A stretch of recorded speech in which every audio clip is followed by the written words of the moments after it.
Hello दोस्तों, स्वागत है आपको अपने यूट्यूब चैनल मैथ मसाला पे। देखिए, हम लोग अभी कोरोना पैंडेमिक की वजह से क्या ऑफलाइन सारे इंस्टीट्यूशन तो बंद है। इसको मद्देनजर रखते हुए हमने सोचा कि पिछले लॉकडाउन में भी मैंने वीडियो डाला था, किसी कारणवश से फिर नहीं अपने चैनल पर डालने लगे। तो अभी देखिए, जो 12th के मेरे यहाँ पढ़ रहे हैं स्टूडेंट वो भी देख लीजिए, अब कंटिन्यू वीडियो जाता रहेगा इसमें। जो यहाँ तक मेरे इंस्टीट्यूशन तक नहीं पहुँच पाते हैं वो सारे लोग भी आप पढ़ सकते हैं। जो भी हमसे पढ़ना चाहें वो पढ़ सकते हैं आराम से, कहीं से भी कहीं पर भी रहें पढ़ सकते हैं। तो देखिए, पिछले मेरा ये चैनल पे इनवर्स का फंक्शन का कुछ लेक्चर डाला हुआ है, 1-2 लेक्चर डाला हुआ है। उससे क्वेश्चन बस बनवाना है। क्वेश्चन एक समरी अभी आज तो क्वेश्चन मेरे पास है नहीं, कल हम उसको एडजस्ट करके अगले क्लास में या अगले लेक्चर में हम क्वेश्चन डाल देंगे। तो देखिए, उससे पहले उसके बाद हम लोग क्या करते हैं, आज हम लोग इनवर्स ट्रिग्नोमेट्रिकल फंक्शन पढ़ेंगे। इनवर्स ट्रिग्नोमेट्रिकल फंक्शन पढ़ेंगे। देखिए, इसका ज़्यादा वेटेज तो नहीं है। इनवर्स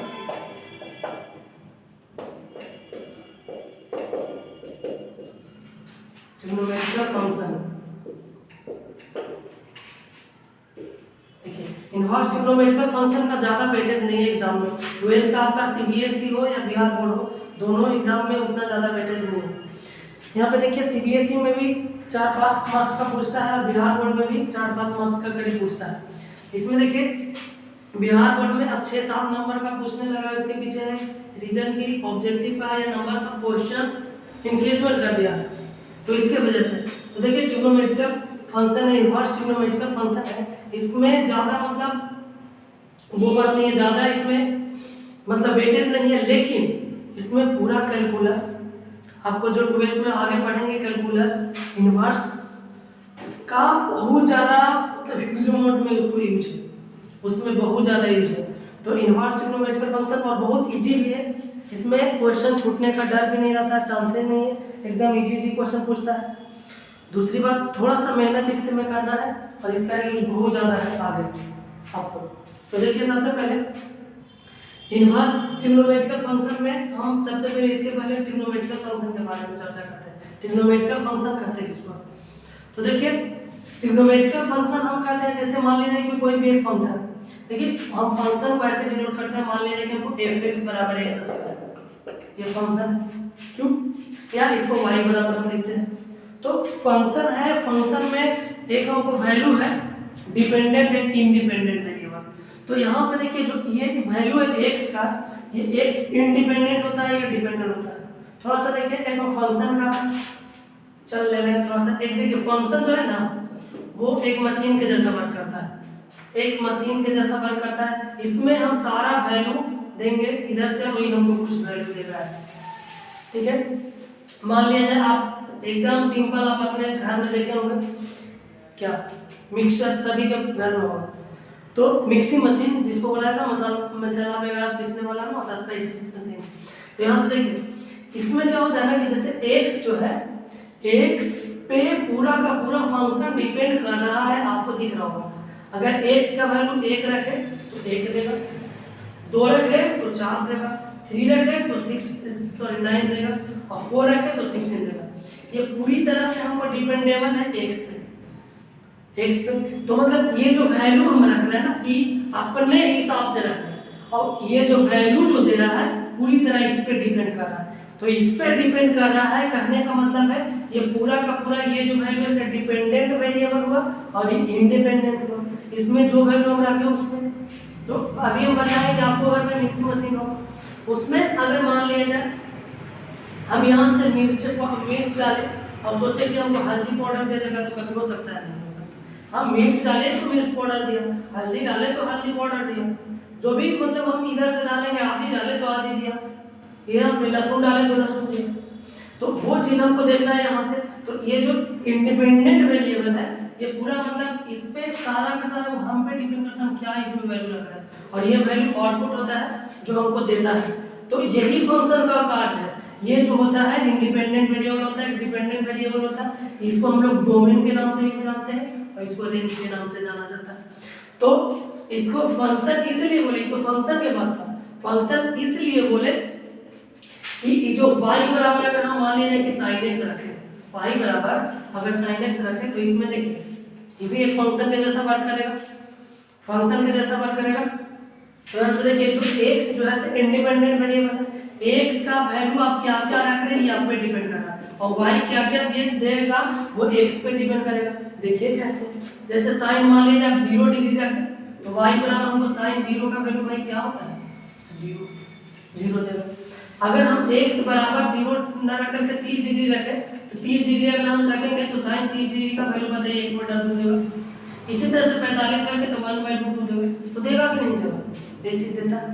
तो ये बात होता है यहाँ से, ये इसीलिए इसको हम फंक्शन बोलते हैं। तो ये होता है ट्रिग्नोमेट्रिकल फंक्शन। अब ट्रिग्नोमेट्रिकल फंक्शन में हम ट्रिग्नोमेट्रिकल रेशियो ये सब आप 11th में पढ़ चुके होंगे, और अगर नहीं पढ़े होंगे तो 11th का इंट्रो का वीडियो है इसमें डाला हुआ, जा करके देख सकते हैं।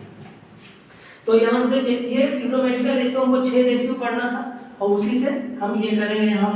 तो देखिए सबसे पहले इसके पहले एक फंक्शन के बाद आ रहा है, तो ट्रिग्नोमेट्रिकल फंक्शन तो समझ में आ गया किसको बोल रहे हैं, sin x है, cos x है, tan x है, सारा का सारा एक फंक्शन, इसी को हम लोग ट्रिग्नोमेट्रिकल फंक्शन बोल रहे हैं। तो ये समझ में आ गया होगा कि ट्रिग्नोमेट्रिकल फंक्शन किसको बोलते हैं, फंक्शन भी किसको बोलते हैं वो भी समझ में आ गया। अब यहाँ से हमको देखना क्या है, देखिए एक बताओ फंक्शन, फंक्शन का हम टाइप्स बताए हुए, इसका भी लेक्चर डाला हुआ है, आप देख लेंगे तो बहुत ज़्यादा समझ में आएगा, और अगर नहीं भी देखते हैं तब भी आपको समझ में आएगा, ये नहीं करेंगे बहुत ही चीज़ है आप समझ सकते हैं। तो देखिए यहाँ से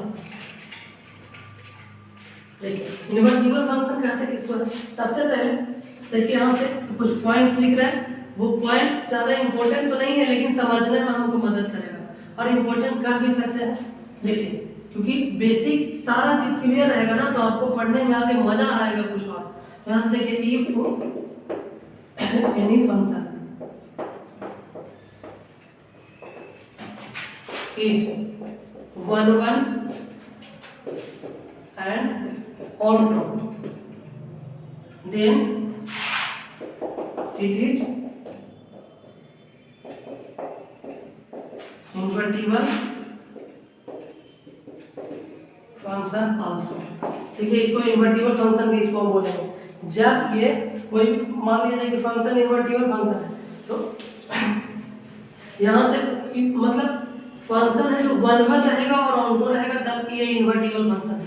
देखिए टाइप में हम बताए थे 1 1 function, onto function, into function, सारा सब्जेक्टिव बाइजेक्टिव फंक्शन सारा बता दिया गया है।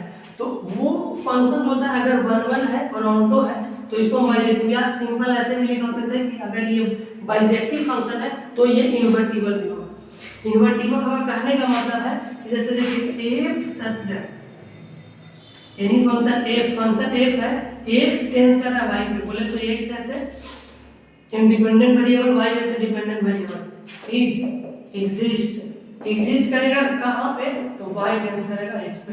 कहने का मतलब है कि जब इन्वर्टिबल फंक्शन कब होगा, जब हमको डोमेन रेंज और रेंज डोमेन भी हो जाए तब, मतलब उसको हम बोलेंगे ऐसे क्या बोलेंगे, मतलब वो ऑनटो और 1 1 दोनों होना चाहिए, तो वो फंक्शन को हम इन्वर्टिबल फंक्शन बोलेंगे। और इन्वर्टिबल फंक्शन रहेगा तब भी हम इन्वर्स फाइंड आउट कर सकते हैं, या हम बोल सकते हैं देखिए इसको when the function is invertible, if a function is if then we have to find inverse of function। देखिए अगर यहाँ से इन्वर्टिबल फंक्शन हम लिखे तो इन्वर्टिबल फंक्शन लिखे कहने का मतलब है कि इफ एनी फंक्शन, कोई भी फंक्शन इन्वर्टिबल होगा तब हम उसका इन्वर्स niकाल सकते हैं, नहीं तो इन्वर्स नहीं निकाल सकते। तो देखिए यहाँ पे इन्वर्स निकाल सकते हैं, इसको बहुत तरह से आप लोग देखो क्या है, अब यहाँ पे क्या बोले हैं, इन्वर्टिबल फंक्शन है, इन्वर्टिबल फंक्शन रहेगा तभी इन्वर्स निकल सकता है। दैट मीन्स अगर 1 है, ऑन्टो है, तब इन्वर्टिबल है, और जब फंक्शन इन्वर्टिबल है तब वो जो फंक्शन होगा उसको हम इन्वर्स निकाल सकते हैं, अदरवाइज इन्वर्स नहीं निकाल सकते हैं। तो देखिए ये बहुत कॉन्सेप्चुअल है और नहीं तो बहुत इजी एक्सरसाइज भी है। इसमें देखिए अगर समझिएगा तो बहुत ज़्यादा समझ सकते हैं, और नहीं तो डायरेक्ट फॉर्मूला करेंगे, put the value get the answer वाला हाल है, मतलब डायरेक्ट फॉर्मूला को पुट करेंगे और आंसर आ जाएगा, तो जस्ट एकदम। तो वो चीज़ से भी पढ़ सकते हैं, और नहीं तो हमको इसमें क्या करना होगा, जितना ज़्यादा चाहे, जितना ज़्यादा समझ सकते हैं आप उतना ज़्यादा इसका ग्रिप हम कर सकते हैं। तो देखिए यहाँ से थोड़ा सा अब आगे इसको देखिए डिनोट कर सकते हैं, it is denoted by F inverse ऐसे, ठीक है। यहाँ देखिए अगर मान लिया जाए कि साइन एक्स है तो A R C arc sine भी लिख सकते हैं, ठीक है, या ऐसे लिख सकते हैं कि साइन इनवर्स ऐसे लिख सकते हैं, ठीक है। आर्क साइन एक्स या साइन इनवर्स एक्स ऐसे भी हम लिख सकते हैं, कोई दिक्कत नहीं। ये सब सारा डिनोशन है, ये भी एफ इनवर्स है तो फंक्शन का इनवर्स आर्क साइन एक्स है, साइन इनवर्स एक्स है, सारा वही चीज लिखा हुआ है। तो यहाँ से देखिए ऐसे एफ इनवर्स साइन एक्स लिख लीजिए, तो साइन एक्स का सारा कर लीजिए। तो इनवर्स ट्रिग्नोमेट्रिकल फंक्शन में हम ऐसा नहीं है कि एक्स का इनवर्स पढ़ेंगे, यहाँ पे हम जब भी पढ़ेंगे तो ट्रिग्नोमेट्रिकल जितना आइडेंटिटीज है या ट्रिग्नोमेट्रिकल फंक्शन है उसी का इनवर्स पढ़ेंगे। तो साइन एक्स का पढ़ सकते हैं, कॉस एक्स का पढ़ सकते हैं, टेन एक्स का पढ़ेंगे, सारा ये सब का पढ़ेंगे। तो यहाँ से देखिए ये जो होता है, जैसे मान लीजिए कि आपको कोई भी फंक्शन दिया हुआ है एफ एक्स बराबर वाई, एफ एक्स बराबर वाई, तो आप बताइए एक्स बराबर एफ इनवर्स वाई होता है, कोई दिक्कत नहीं होगी। तो इसका हम थोड़ा सा डोमेन और रेंज के बारे में चर्चा करेंगे, जिससे आपको देखिए क्लियर हो जाएगा समझने में कि हम समझाना क्या चाह रहे हैं और क्या समझ रहे हैं वो चीज़। तो यहाँ से देखिए उसके बारे में थोड़ा सा चर्चा करें, कैसे कैसे करते हैं वो चीज़ ध्यान देगा। ये बात ऐसे देखिए कोई भी फंक्शन है तो उसको हमको 1 पर और ऑन्टो सबसे पहले देखना है कि वो 1 है या ऑन्टो है कि नहीं। तो थोड़ा सा हम चर्चा करें 1 फंक्शन पे और ऑन्टो फंक्शन पे। तो देखिए जैसे मान लिया जाए, जैसे देखिए अगर मान लिया जाए यहाँ से कोई एक फंक्शन आपको दिया, 1 है 2 3 4 और A B C D, A relative है ऐसे ऐसे, ठीक है। तो देखिए 1 फंक्शन क्या होता है ना कि जैसे हमको कोई भी ऑब्जेक्ट है, इसमें कोई भी ऑब्जेक्ट है उसका एक इमेज बनना हो, हमेशा एक ऑब्जेक्ट का एक ही इमेज बनेगा, तो वो 1 फंक्शन। और देखिए ऑन्टो फंक्शन क्या होता है कि जब हमको क्या बोल सकते हैं, every element of set B is the image of some element of set A, इसको ऑन्टो फंक्शन कहने का मतलब इसमें जो सारा का सारा इमेज है वो किसी न किसी का बना रहना चाहिए, किसी न किसी का इमेज रहना चाहिए, कोई ना कोई ऑब्जेक्ट का, तब इसको बोलेंगे ऑन्टो फंक्शन। तो देखिए हम अभी तुरंत बोले, आपने जो अभी हम बात बोले उसको हम गलत साबित भी कर सकते हैं। देखिए तुरंत कैसे, जैसे मान लीजिए सपोज है आप देखिए 11 में ट्रिग्नोमेट्रिकल का ग्राफ पढ़े, जैसे देखिए मान लिया जाए कि आपको y बराबर है, हमको sin x दिया हुआ है, ठीक है, y बराबर sin x, तो y बराबर sin x दिया हुआ है, इसका अगर हम ग्राफ पढ़ना चाहें तो ऐसे लिखेंगे, बताइए sin का ग्राफ कैसे होता है, ऐसे ग्राफ, ठीक है। तो यहाँ से देखिए अगर मान लीजिए इसमें हम देखें 1 है, इधर -1, इधर लग दीजिए 0 π/2 पाई 3π/2 और 2π, -π/2 -π -3π/2 -2, ये ग्राफ। तो आप यहाँ से देखिए एक बात आप देख सकते हैं कि जैसे देखिए यहाँ से अगर मान लिया जाए कि साइन में हम बता रहे हैं कि साइन 1 फंक्शन होना चाहिए और ऑन्टो फंक्शन भी होना चाहिए, ये दोनों चीज मिनिमम नहीं होना चाहिए। जब हमको देखिए फंक्शन में क्या होता है ना कि जैसे एक ऑब्जेक्ट का एक इमेज बने, हम हैं तो मेरा एक ही इमेज बने, मेरा 2 तरह का इमेज नहीं हो या 2 ऑब्जेक्ट का एक तरह का इमेज नहीं हो। तो ये देखिए जैसे 2 ऑब्जेक्ट हमको मान लिया ये 2 मार्कर है, आपके पास दिख रहा होगा ये 2 मार्कर है सेम सेम, अगर ये दोनों को हम इमेज बनाना चाहे अलग अलग करके हम इसका फोटो क्लिक करेंगे, एक पिक निकालें, तो इसको पिक निकाले इसको पिक निकाले, दोनों एक जैसा दिख सकता है। अच्छा ये दो ऑब्जेक्ट हो, दोनों का पीक एक जैसा दिख सकता है, तो वो है। कहने का मतलब एक होता है फंक्शन, हमको मेन इवन फंक्शन पढ़ना होता है। कौन सा फंक्शन? Main even function. तो मेन इवन फंक्शन में क्या होता है, जैसे मान लीजिए ए बी सी, ऐसे मेन इवन में एक दो ऑब्जेक्ट है ना, उसका एक ही इमेज बन सकता है। दो ऑब्जेक्ट है उसको एक ही इमेज बन सकता है, जैसे दो मार्कर है, इसको फोटो क्लिक करें तो एक ही जैसा फोटो हम देख सकते हैं, तो ये होता है ऐसे मेन इवन फंक्शन होता है। अब यहाँ से हम बताए थे कि इनवर्स फंक्शन हम उसी को निकाल सकते हैं जो 1 1 हो और ऑन 2 हो, और 1 1 के लिए क्या होना चाहिए कि एक ऑब्जेक्ट का एक ही इमेज होना चाहिए, और ऑन 2 के लिए सारा ऑब्जेक्ट का एक एक इमेज, एक सारा जितना इमेज होगा सब एक होना चाहिए, ये मतलब एक किसी ना किसी का। तो आप एकदम सिंपल समझिए कि एक ऑब्जेक्ट का एक इमेज रखना है। तो आप यहाँ से देखिए, अगर मान लीजिए ये एक्स एक्सिस है, वाई है, तो आपको अगर इसका डोमेन लिखना चाहे, इसका रेंज लिखना चाहे तो हम कैसे लिख सकते हैं? ठीक है ना, डोमेन लिखना चाहे या रेंज लिखना चाहे तो कैसे लिख सकते हैं, सोचिए।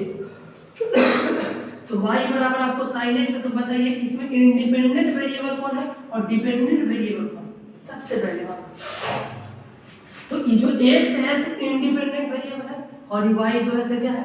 डिपेंडेंट वेरिएबल है, क्योंकि x पर सारा का सारा डिपेंड कर रहा है। तो x पर जितना एक्सिस है, x जितना वैल्यू है सब हमको हो जाएगा डोमेन। तो x पर कितना वैल्यू हो सकता है? तो बहुत सा माइनस इंफिनिटी से लेकर के प्लस इंफिनिटी तक। अब यहाँ से बताइए, तो इसका हम लिखना चाहेंगे डोमेन, तो बताइए साइन इनवर्स का डोमेन क्या होता है? साइन x का, तो डोमेन हमको हो जाएगा पूरा रियल नंबर। और अगर रेंज लिखना चाहे तो साइन का औकात बताइए कहाँ से कहाँ तक है, तो कुछ भी कर लीजिए, माइनस एक से ज्यादा होगा कभी नहीं। तो आपको रेंज पता चल गया, डोमेन पता चल गया, कोई दिक्कत नहीं।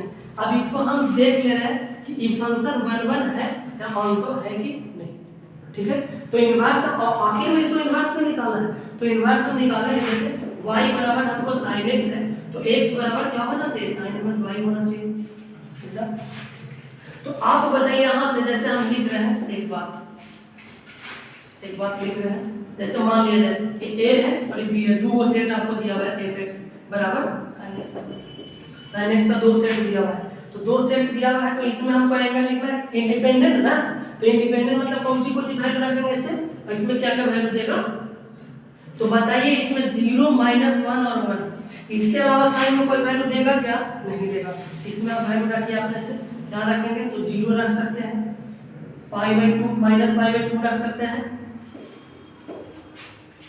-π रख सकते हैं, -π/2 है, -π/2 के पहले आप चाहे जो भी रख सकते हैं, मान लीजिए -π/2 रखिए और यहाँ से पाई रखिए,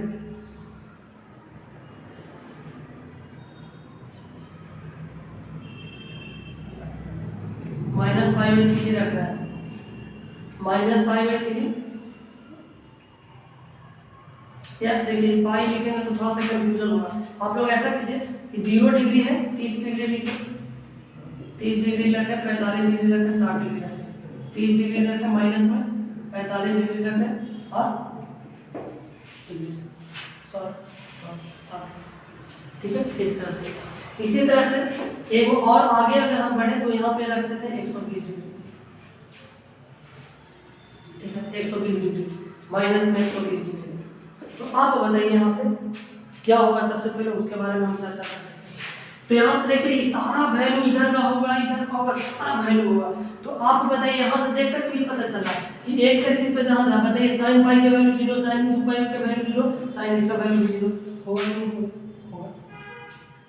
यहाँ से देखिए तो sin 0 डिग्री का वैल्यू अगर हम रखेंगे इसमें तो 0 देगा, sin -30 डिग्री का वैल्यू रखेंगे तो हमको क्या देगा?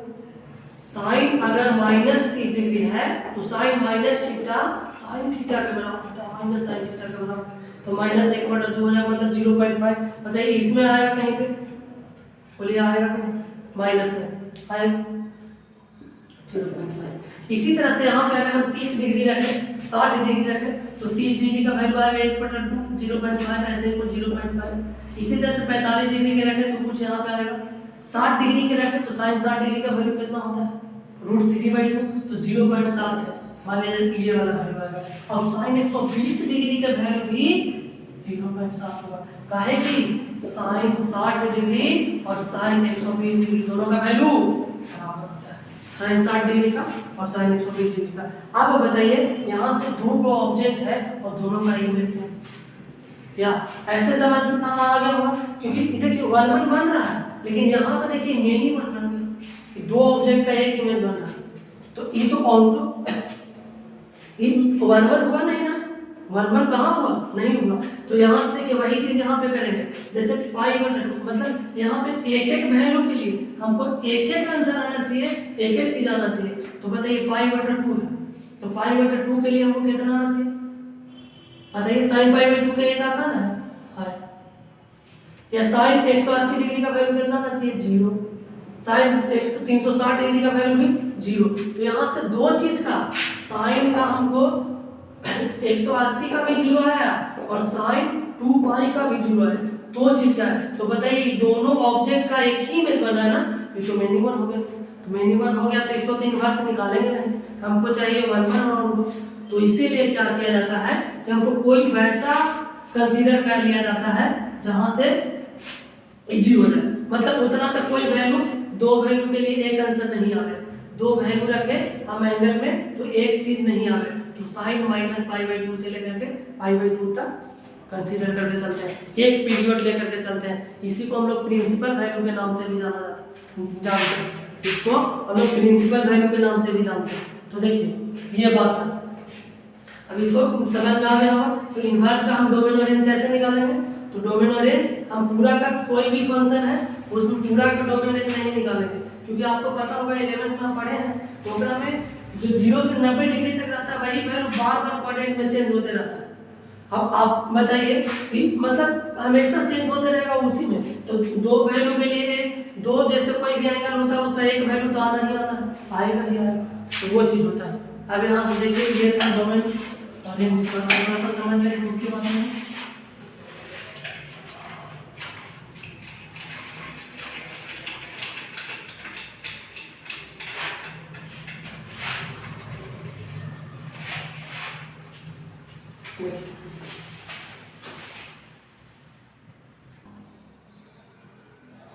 देखिए हम लोग डोमेन और रेंज के बारे में पढ़ रहे हैं, डोमेन और रेंज हम लोग निकालने कैसे, तो देखिए इसमें से बहुत चीज अगर ध्यान से समझिएगा तो बहुत दौड़ आपको क्लियर हो जाएगा।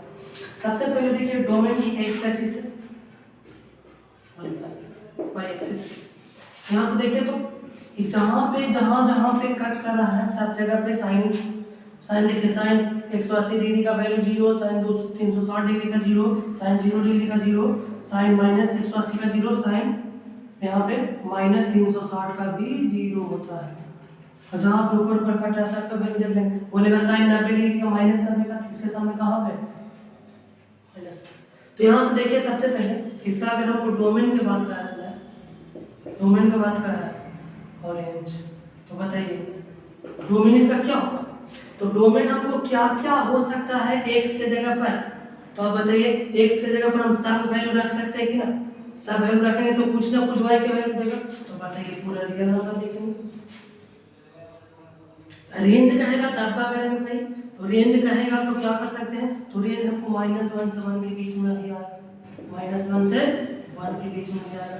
और इसको आप चाहे तो चेंज कर सकते हैं, और कैसे लिख सकते हैं बताइए, तो और ऐसे लिख सकते हैं, इसका जो -∞ से लेकर के x का वैल्यू कहाँ तक +∞ तक, ये बात भी लिख सकते हैं। इसको क्या लिख सकते हैं, तो हमको देखिए रेंज है मतलब y का वैल्यू ना, तो y का वैल्यू कहाँ से कहाँ तक होगा, तो बताइए -1 से लेकर के 1 तक, तो ऐसे भी कहीं कहीं पे दे सकता है। अब यहाँ से देखिए इनवर्स में हम चला जाए, हमको उससे उतना ज़्यादा कोई काम नहीं है, हमको बस इसको समझने के लिए ये चीज।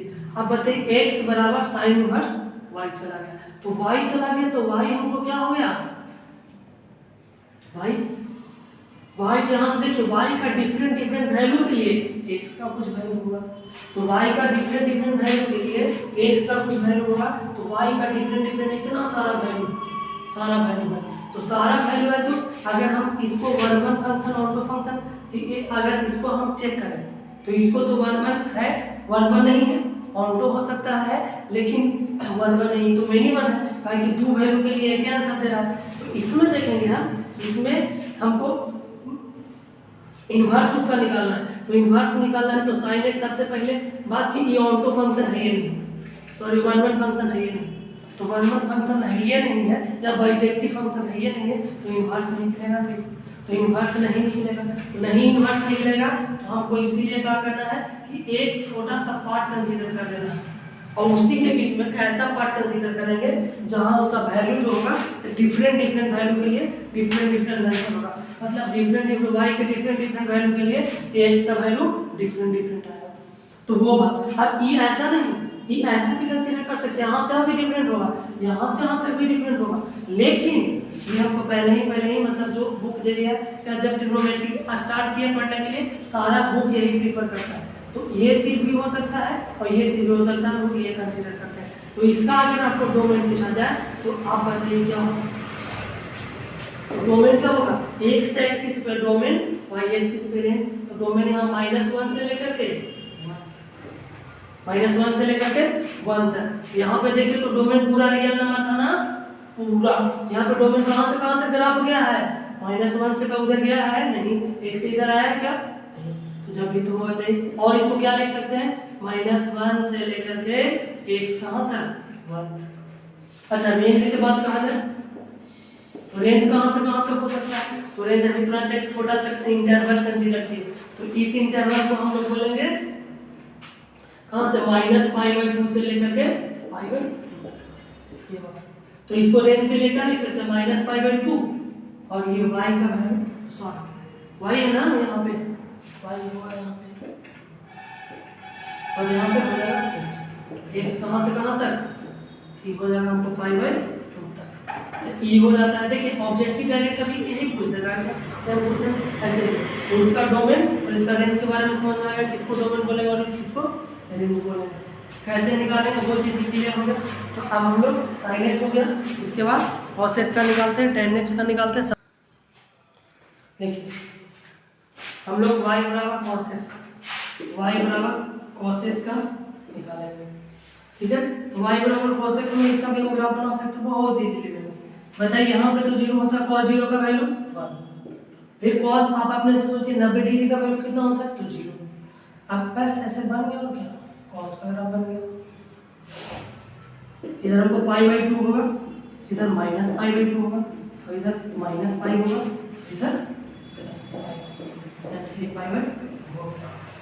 अब ये जो वैल्यू -1 से लेकर के 1 तक। अब बताइए इसका अगर हम डोमेन लिखना चाहें तो क्या लिख सकते हैं, और इसका रेंज लिखना चाहें तो क्या लिख सकते हैं? बताइए इसका डोमेन क्या हो जाएगा? तो इसका डोमेन पूरा रियल नंबर है ना, पूरा रियल नंबर हो जाएगा इसका डोमेन, सारा -∞ से +∞ तक।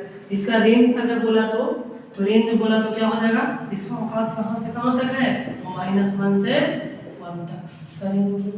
अब यही चीज को हमको x बराबर sin inverse y, sorry cos inverse ना, cos इनवर्स y का निकालना, cos इनवर्स y का निकालना हो तो इसके लिए हम क्या कर सकते हैं? y देखिए तो बस यही चीज हम करेंगे, cos 0 डिग्री का मतलब यही ग्राफ बस पलट देना है भाई, पलट देना है। यहाँ से देखिए ऐसे हो गया cos का, cos इनवर्स का यहाँ पे बताइए 1 है, यहाँ पे -1 है, π/2 इधर कितना हो जाएगा? पाई, इधर -π/2, ठीक है। अब यहाँ से देखिए इसको हमको डोमेन और रेंज के बाद निकालना है, इसमें डोमेन और रेंज। तो बताइए एक्स एक्सिस पे डोमेन होता है, सिंपल सी बात, एक्स एक्सिस पे डोमेन, एक्स एक्सिस पे डोमेन आप लिख दीजिए -1 से 1 तक, इसको भी तो कोई दिक्कत ही नहीं। इसको अगर आप -1 को लिखना चाहें तो ये किसका वैल्यू है? एक्स एक्सिस पे है ना, ये y का वैल्यू, सॉरी किसका वैल्यू? x का वैल्यू है ना, मतलब ये डोमेन इसका x ये वाला वैल्यू है, इंडिपेंडेंट है, इसमें इंडिपेंडेंट कौन है? यहाँ हम ऐसे ना लिख करके y बराबर ऐसे cos इनवर्स x, तो जब हम cos इनवर्स x लिखेंगे तो बताइए x इंडिपेंडेंट है, तो इंडिपेंडेंट है तो डोमेन हमको इतना भी कितना है है ना। इसके अंदर जब भी रहेगा तो यही वाला -1 से 1 के बीच में कोई भी वैल्यू रहेगा। तो अब यहाँ से देखिए -1 से 1 तक कहे तो नहीं बोलना है। देखिए माइनस मान लेना साइन इनवर्स, यहाँ पे कॉस इनवर्स है 1/√2। बताइए -1 से 1 के बीच में है ना, 1/√2 किसका वैल्यू होता है 45 डिग्री का, तो डायरेक्ट 45 डिग्री होगा इसका आंसर। तो 45 डिग्री π/4 कहाँ से आया, तो इसमें से आया, इसमें कहीं पर होगा यहाँ पे π/4। तो यहाँ से देखिए इसका अगर हम रेंज देखना चाहें तो रेंज देखना चाहें तो कहाँ से होगा बताइए, तो y एक्सिस पे क्या मतलब है रेंज, y एक्सिस पे रेंज। तो अब यहाँ पर भी पूरा तो नहीं लिख सकते हैं, इसका देखिए रेंज है तो इसका मतलब इसका डोमेन इसका रेंज होता है, इसका रेंज इसका डोमेन, ये बात है। लेकिन इसका जो डोमेन है से इसका रेंज होगा लेकिन पूरा नहीं होगा। क्यों, क्योंकि फिर पूरा में हम इसको 1/1 और 1 को नहीं डिफाइन कर सकते। तो इसीलिए ऐसा जगह पे इतना वैल्यू लेना है जहां पर ये वैल्यू को मतलब कोई भी यहाँ पे x के डिफरेंट कोई भी वैल्यू रखेंगे डिफरेंट वहां से वहां तक, तो y भी डिफरेंट देगा। तो आप बताइए यहाँ से कहाँ तक होगा तो डिफरेंट वैल्यू देगा। तो आप बताइए यहाँ से 0 से लेकर के इतना के बीच में कोई वैल्यू रख दीजिए, डिफरेंट देगा। अगर यहाँ से यहाँ तक रखे मान लीजिए यहाँ से यहाँ तक, तो उसमें क्या होगा, यहाँ से यहाँ तक अगर हम रखें तो इसमें क्या होगा, देखिए यहाँ पे दोनों में वैल्यू सेम होगा हो जाएगा। तो यहाँ पे हमको जब भी होगा तो 0 से कहाँ तक ये वाला वैल्यू, ये जो वैल्यू दिख रहा है ये, तो इसको हमको 0 से लेकर के cos का, अगर इसको लिखना चाहे तो हम क्या लिख सकते हैं, इसको लिखना चाहे तो 0 से पाई, ये हो जाएगा इसका रेंज, इसका रेंज और डोमेन बस इस तरह से पढ़ेंगे।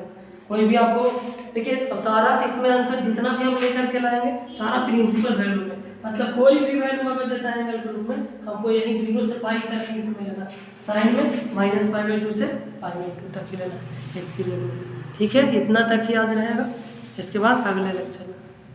बहुत बहुत धन्यवाद।